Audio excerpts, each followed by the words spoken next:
আরে আমি একাই কাস্টমার।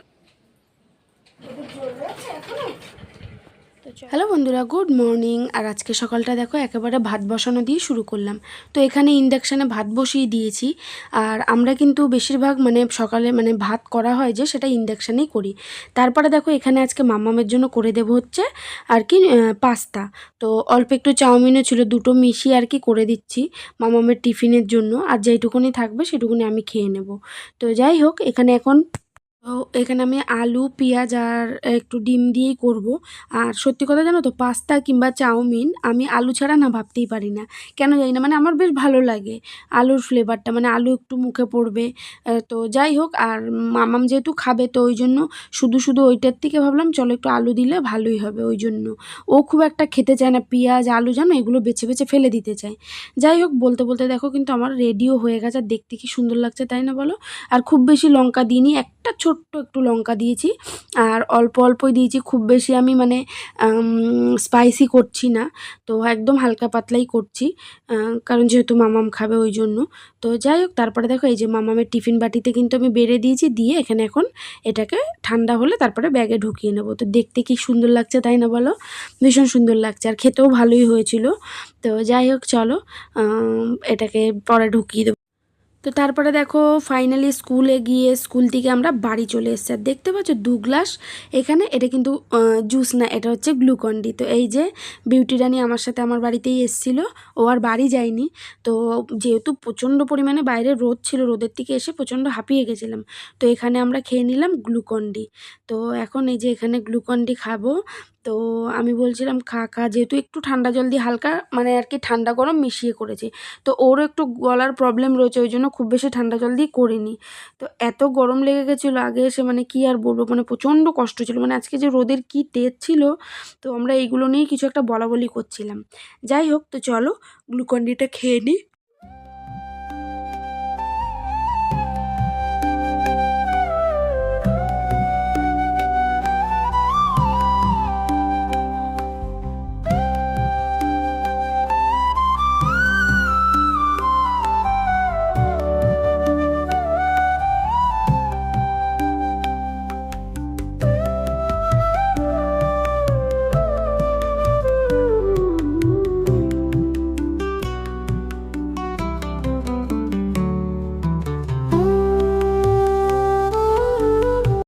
তো তারপরে দেখো এইদিকে কিন্তু ও ঘরে বসেছিল আর আমি কিন্তু কাজ সেরে নিচ্ছিলাম, কারণ আমার প্রচুর কাজ বাকি ছিল।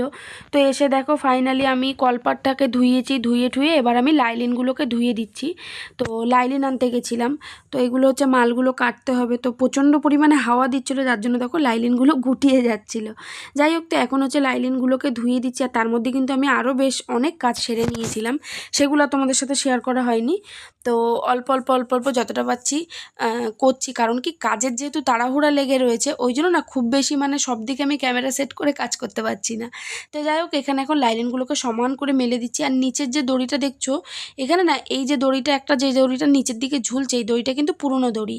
তো ওই দড়িটাও কোনো কাজেই লাগে না, জাস্ট ওটা শো করানোর জন্যই জাস্ট ওর সাথে আর কি লাগানো। তো এই দড়িটাকে খুলে ফেলবো। আর ভাবছি অনেক দিন হয়েছে দড়িগুলো যেন একটু লুজ লুজ হয়ে গেছে। তো সব দড়িগুলোকেই ভাবছি চেঞ্জ করতে হবে।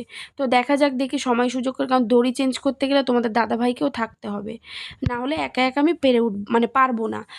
কি হবে, আমি এই পাঁচিলের উপরে উঠে যেহেতু দড়ি টড়িগুলোকে বাঁধতে হবে, তার জন্য কি একজন থাকলে খুব। তো যাই হোক, তারপরে দেখো আবারও সব কাজ কিন্তু সেরে চলে এসেছি দুজনের জন্য চা করে। এই চা জিনিসটাকে কিছুতেই না আমি মিস করতে পারি না।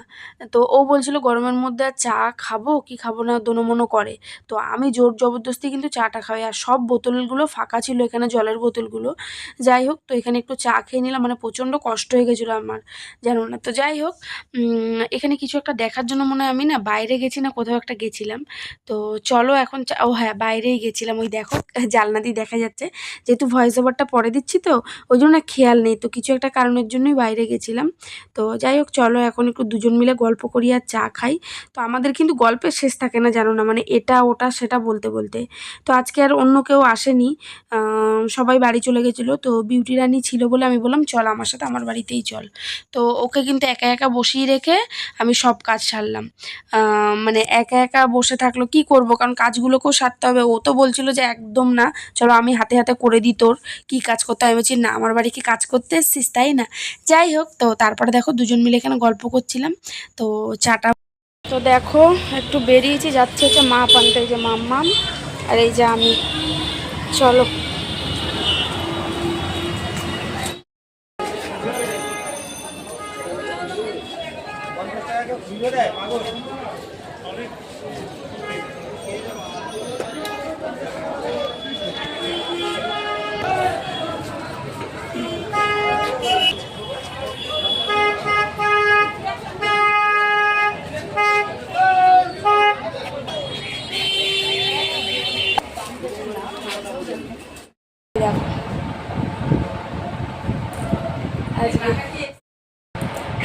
আসবে, দাঁড়াও দাঁড়াও, ওয়েট করো। আজ পুরো পার্লার দেখো ফাঁকা, আজ আমি একাই কাস্টমার এখন। আসো আসো, আমি আর ভাবলাম বন্ধ হয়ে গেছে, দৌড়াতে দৌড়াতে এসছি।